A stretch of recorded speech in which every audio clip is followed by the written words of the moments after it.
भोर की पहली रोशनी अभी पूरी तरह फैली भी नहीं थी कि हम मुंगेर की गलियों से होते हुए गंगा किनारे की ओर बढ़ रहे थे। हवा में हल्की ठंडक थी और आसमान पर नीले सलेटी रंग की पतली चादर तनी हुई थी। शहर अभी आधा सोया हुआ था, लेकिन गंगा जाग चुकी थी। कष्टहरणी घाट के पास पहुंचते ही लगा जैसे किसी प्राचीन, जीवित मंदिर के सामने खड़े हों, जहां घंटियों की जगह पानी की धीमी आवाज बज रही हो। किनारे पर हल्की धुंध तैर रही थी और सूरज की किरणें उस धुंध को सुनहरे रंग में रंग रही थी। हम भी कुछ पल वहीं खड़े रहे। सामने गंगा का विस्तार ऐसा लग रहा था मानो धरती ने अपनी सांस रोक ली हो। तभी हमारी नजर नदी के बीच खड़े एक बड़े जहाज पर पड़ी। वह जहाज धुंध के बीच किसी शांत प्रहरी की तरह खड़ा था। उसे देखकर मन में अचानक एक बल सुलभ इच्छा जागी, क्यों न उसके पास जाकर इस सुबह को और करीब से जिया जाए। किनारे से उस जहाज तक जाने के लिए एक छोटी सी नाव बंधी थी। नाव साधारण थी, लेकिन उस तक पहुंचने का तरीका अनोखा। नाव में दो मोटी रस्सियां लगी थीं, एक किनारे से बंधी, दूसरी जहाज से। हम सावधानी से उस छोटी नाव पर चढ़े। पानी की हल्की लहरें नाव को धीरे धीरे हिला रही थीं। जैसे ही हमने दूसरी तरफ की रस्सी पकड़कर खींचना शुरू किया, नाव पानी को चीरती हुई आगे बढ़ने लगी।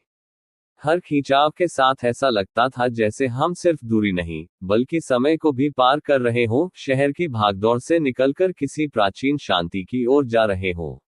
जब हम उस बड़े जहाज पर चढ़े और उसके किनारे खड़े हुए, तो सामने जो दृश्य था, उसने भीतर तक चुप कर दिया।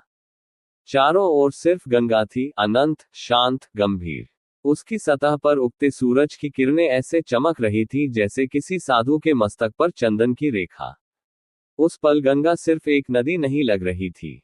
वह एक जीवित उपस्थिति थी, एक माँ, एक साध्वी, एक अनंत कथा। उसका प्रवाह बिना किसी शोर के आगे बढ़ रहा था, लेकिन उस मौन में हजारों सालों का इतिहास बोल रहा था। हमें लगा जैसे हम किसी विशाल आध्यात्मिक गोद में खड़े हैं। मन में जो भी उलझने थीं, वे बिना शब्दों के ढीली पड़ने लगी। वहां खड़े खड़े समय का बोध मिट गया।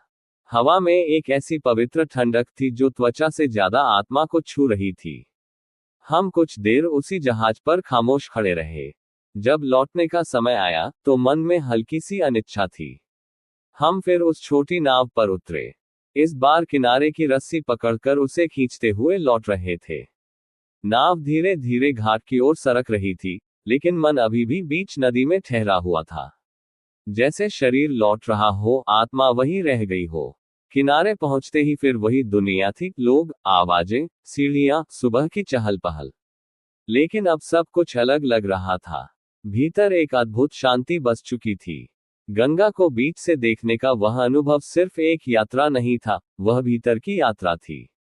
कुछ ही मिनटों में उसने हमें याद दिला दिया कि शांति बाहर कहीं दूर नहीं, बस थोड़ी हिम्मत करके जीवन की धारा में उतरने भर की दूरी पर है।